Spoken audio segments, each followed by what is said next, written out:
주문을 틀리는 요리점을 운영한 이틀간은 내내 놀라움과 새로운 발견의 연속이었다. 우선 가장 놀라운 발견은 생각보다 훨씬 많은 실수가 발생한다는 점이다. 하지만 흥미로웠던 것은 손님들 중 누구 한 사람 화를 내거나 불만을 토로하지 않았다는 사실이다. 호기심이 생긴 나는 주문을 틀리는 요리점을 찾는 손님 입장이 되어 직접 체험을 해보았다. 그랬더니 화내지 않고 불평도 하지 않는 손님들의 마음이 이해가 갔다. 가게에 들어와서 어르신들이 주문을 받으러 올 때는 정말 틀린 요리가 나올까 내심 두근거렸다. 그런데 다음 순간부터 어떤 요리가 나올까 하고 요리가 나올 때까지 즐겁고 재미있어서 참을 수가 없었다. 너무 가슴이 뛰어서 견딜 수가 없을 지경이었다. 나는 피자를 주문했는데 정확히 피자가 나왔다. 솔직히 조금 실망스럽다. 식후 음료로는 콜라를 주문했다. 그랬더니 이번에는 옆 사람이 주문한 아이스커피가 내 앞에 놓였다. 하고 생각했다. 분명히 콜라가 아니야. 톡 쏘는 탄산 느낌이 없어. 잘못 나온 거야. 어쩌지? 어르신을 불러서 말을 해야 하나? 가만히 있어야 하나?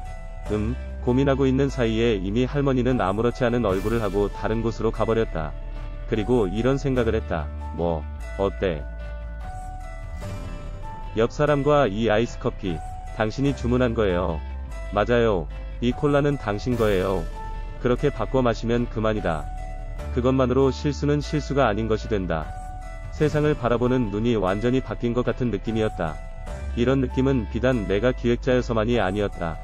많은 분들이 나와 같은 생각을 했다는 것을 손님들이 남겨준 설문지를 읽으면서 알게 되었다. 샐러드는 2번 나오고 수프는 나오지 않았습니다. 하지만 괜찮았어요. 그렇게 중요한 문제는 아니었습니다. 좋았어요.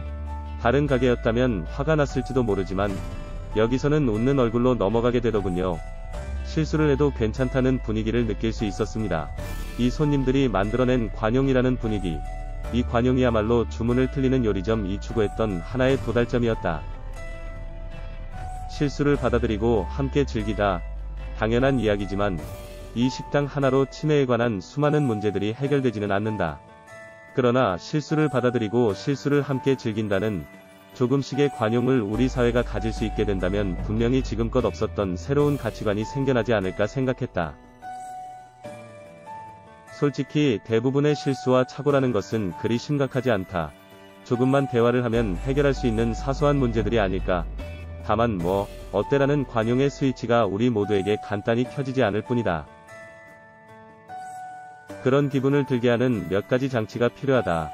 주문을 틀리는 요리점이라는 타이틀 즉 이 가게의 세계관을 한눈에 알 수 있는 메롱 로고는 물론이고 가격을 균일하게 한다거나 알레르기 문제를 걱정하지 않아도 된다거나 어떤 요리를 시켜도 맛있다거나 그런 점들이 중요한 장치가 되지 않을까.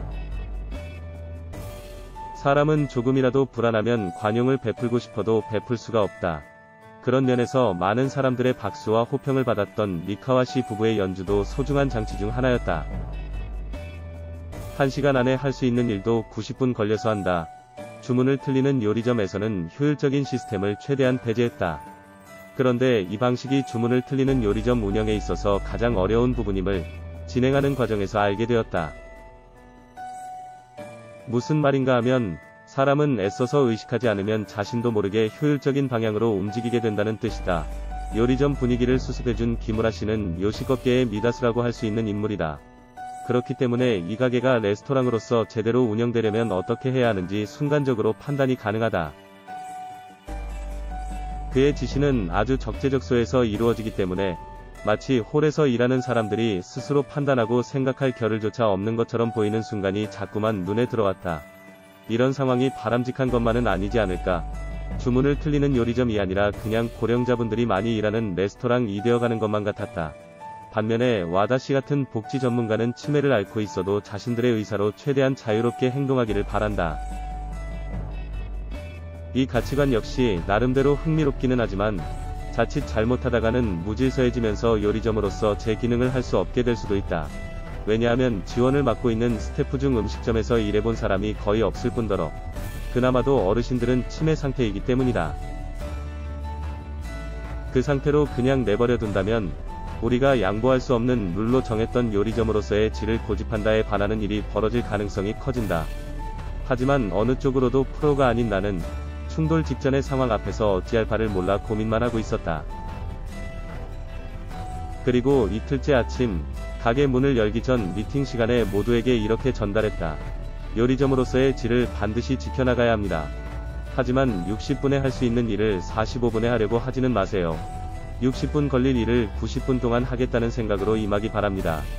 각 분야의 최고 전문가들이 모인 주문을 틀리는 요리점이기 때문에 그런 결단을 내릴 수밖에 없었다.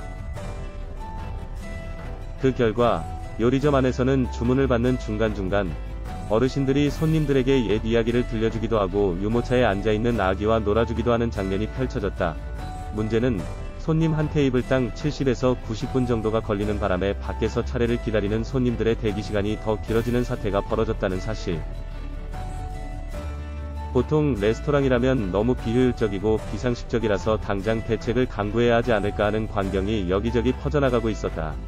그러나 치매 상태의 홀 스태프들에게 그때그때마다 지시를 내리고 문제가 발생하기 전에 미리 대응하고 싶은 마음을 억누르고 최대한 어르신들에게 맡겨보기로 했다. 비효율적이고 비상식적일지 모르는 커뮤니케이션을 거듭해보자고 결정했다. 천천히 흐르는 시간, 여유로운 분위기에 젖어드는 특별한 공간. 이런 연출이 시작되면서 비로소 모두에게 뭐 어때 하는 스위치가 켜졌던 것 같다. 위 사연은 오군이 시로에 주문을 틀리는 요리점 위 내용을 바탕으로 작성되었습니다. 만드니 최영은